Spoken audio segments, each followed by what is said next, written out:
नाही, आज आपण एक तर पाहिलं असेल भिवंडी लोकसभा क्षेत्रातील सर्व मतदार बंधू भगिनींचे मनापासून आभार मानतो। आज आपण पाहिलं असेल हजारोंच्या संख्येने इथं समुदाय जमला होता।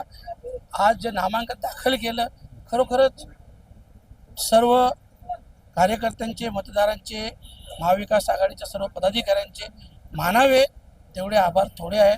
तरीसुद्धा मी धन्यवाद देतो, आभार मानतो। आणि हेच जे आज आपण उत्सुकता लोकांची पाहिली, ही उत्सुकता 20 मेपर्यंत अशीच आपण लोकांमध्ये पाहाल। आणि 20 मेला आपण पाहाल या भिवंडी लोकसभा क्षेत्राचं मतदान हे 75 ते 80% झालेलं असेल। आणि ही खरी बाबासाहेबांना श्रद्धांजली असेल, संविधान वाचवण्यासाठी, देश वाचवण्यासाठी लोकांचे आदरांजली असेल। कपिल पाटील यांच्या प्रचारासाठी पंतप्रधान स्वतः या ठिकाणी सभा घेणार, काय वाटतं मतदारांवर याचा काही फरक? बघा, आज आपण लोक पाहिले असेल हजारोंच्या संख्येने लोक आलेले आहेत। आणि हा रोष कपिल पाटील आणि भारतीय जनता पार्टीवर आहे।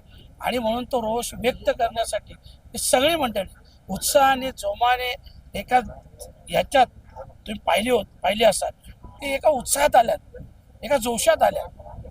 आणि म्हणून असं काही फरक पडत नाही।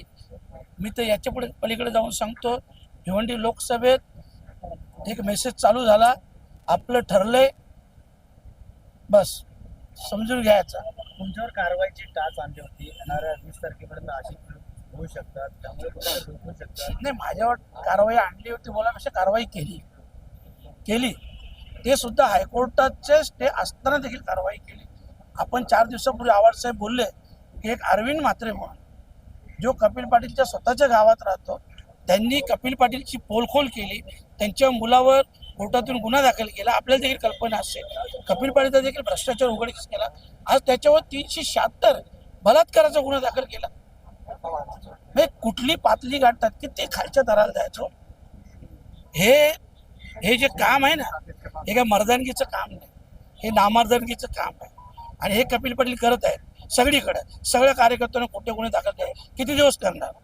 4 जूनपर्यंत ना, 4 जूनच्या नंतर मग काय?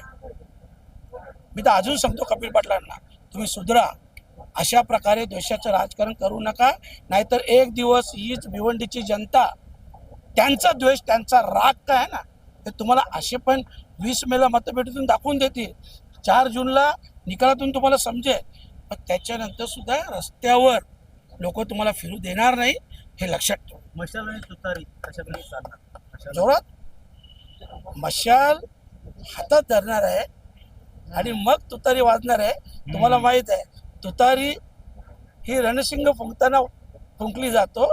आता रणशिंग फुंकलेलं आहे आणि तुतारी वाजलेली देखील आहे।